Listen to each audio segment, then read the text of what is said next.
Posing.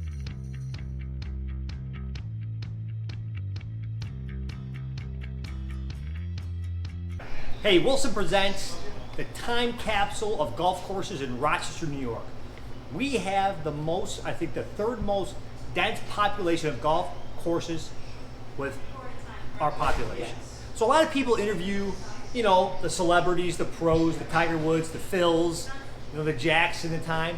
But you know what? I'm going to create a playlist on YouTube of all the courses in Rochester, all the second generation owners, where they came from, behind the scenes, and we have a lot of history in Rochester, especially out of East Rochester. So our first stop is the Pheasant Links course, okay? And we're gonna go through about 3 or 4 years touching every course, because I touch every course. The SJ Tour touches courses. So again, my name is Jeff LaBelle. I'm your SJ Tour Commissioner. I'm here, and we're gonna see Pete in about 2 seconds. Come on. So here's the owner, Pete. Pete, thanks for the first interview. Pleasure. Tell me who you are and how long you've been doing this. My name is Peter Furfari, and my brother and I have been owning the course since 2001, and our dad started the course in 1961. So 1961. Yeah. Give me a little history about your dad. Well, my father was he was a teacher. But before that he was a combat veteran, and before that he was a caddy. So he grew up in Rochester area with East Rochester, right? East Rochester. Yep. Well, west side of the city first, and then he moved to East Rochester. Now this is 19.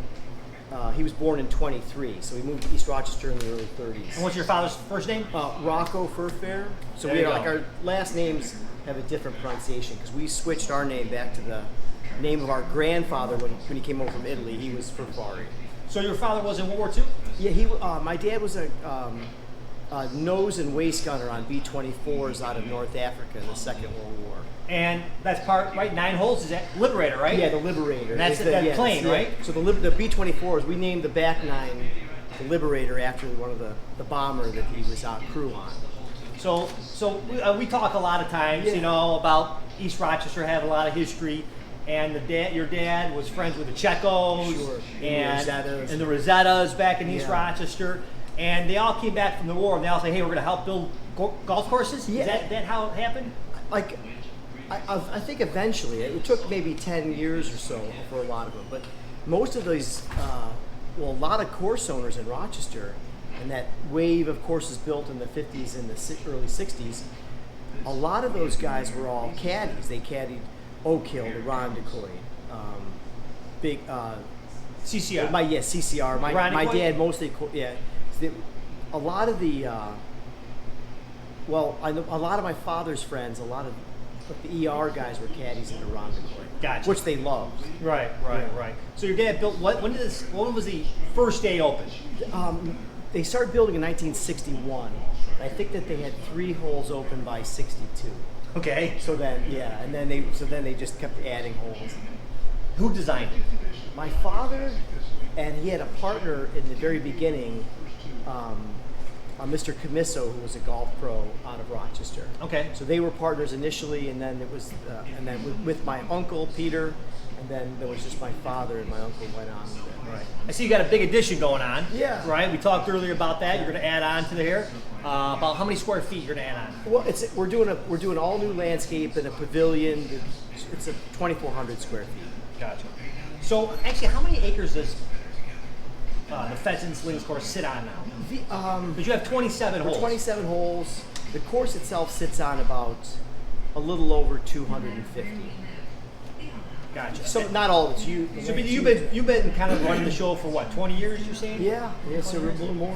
And how old are you? I'm 51. 51. Yeah. So a 50-year-old one Pete, what would he tell the 20-year-old Pete right now? Yeah. And where'd you go to school? I went. I grew up in Canandaigua. I went to high school there, and then I went to Cornell. And then I came right back out of school and looked on the course. So what would a 51 Pete tell 20-year-old Pete today? Let's see. I would have, if I could play more golf, I would have played more different courses. You probably would have joined the SJ Tour. Sure, exactly. Perfect, dude. Perfect, yeah. And see everybody out there, right? Yeah. you know, probably wore a little more sunscreen. I hear you. Pete, we would like to look around a little bit, give us a little tour, you know, show us around. You know, we want to go behind the scenes. We've got this lovely kitchen. See your lovely wife. Maybe got a little event going on. Yeah. But give us a little tour, and we'll take us around a little bit. All right? Okay. So we got the back here, the back maintenance of Pete's Chaos. Here we go. Oh, it is. Yeah. So you got your main maintenance shed here. Yeah. Where's all your hand tools? These are great mowers. 27. You're supposed to like add capacity. Right. And the thing that we've learned is redundancy. The key is just to have as many, like, we try to run as many fairway mowers as we can because they're always going to fail. Right. So you're saying, Pete, because I've been in about 4 maintenance sheds or back office places, nobody throws anything out. Yeah. Well, you're scavenging parts. Yeah. So everybody's the same. I see. I mean, the Twin Hills, the Ontarios, the Blue Herons. Everybody's got the same stuff. Amazing. Yeah. Well, because like example, like that's T mower, greens mowers. We have some of those that are 30 years old. Yeah. And all the parts are still interchangeable, or largely they're interchangeable. Gotcha. So you just keep cannibalizing them. I get it. Right? This is the grinding area. We've got a grinding area. This is like this. We do real maintenance. Yeah, I got you. Welding. Yep. It's just you're always just you're just trying to cycle through equipment to get as much of it running as you can. Nice. The key, like with fairways, you need, if you have a lot, like if you have, let's say you have 5 fairway mowers, you can always keep them sharp. Right. So you can always, like, if you never any downtime, you can always like cycle 1, 2 out, and you can always just keep going.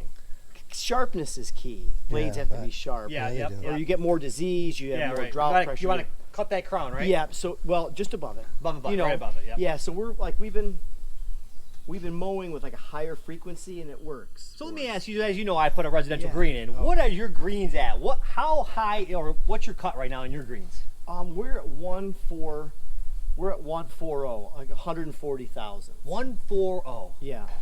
So in YouTube video land, I'm at 0.25. Okay. So 1/4 inch. I'm at a 1/4 inch. He's at 0.140. Yeah, and you can get them sub 1. You know. Who's sub 1? You know, I don't know. I don't know around what here. Oak Hill would be. Okay. But they've got to be around a 0.100. Okay. Gotcha. Is that normal for you for the whole year? You know what? If the drought pressure, if you really get like extreme drought pressure, you'll bump the heights a little bit just to take some pressure off the plants. I got But it's in general we kind of kept that number for this season. So that's my goal, everybody out there. So you know what I've been working on is my sub goal is 0.20 after September. Yeah. Then next year I go to 0.1 something. We'll see what happens. So you say, only one thing that you said, the 51-year-old Pete would say, I would have to play more courses. Yeah. That's it. What else would you tell yourself? You know, I guess I would. So you're saying you love owning a golf club? You know, I love. I both like the fact that it's so multifaceted because you're doing your food and bev and customer service and irrigation and course construction. But the difficulty with being a golf course owner is you're not allowed to really be singular of purpose. You have to wear too many hats. Gotcha. So if I could have my druthers, I would have wear fewer hats. Gotcha. So I mean, because it's just out of necessity, and you know, also golf course is seasonal, so you can't really like keep people year round. So you're always trying to, go with the team you can make in the spring. Well, there you have it, everybody. A little interview with Pete at the Pheasant Link Golf Course in Shortsville, New York. All right, we're gonna have more and more and more. Pete has a lot of history, so hey, it's a great track. I love coming to Winged Pheasant, actually known as the Pheasant Golf Links now. The back nine, the rock, will eat your shorts, so come visit. Pete's making pizzas. He does, like I said, he wears a lot of hats. He's actually making pizzas today. Right. So, hey, see you Saturday. Nice. Good work. Nice, thanks. Thanks, boy.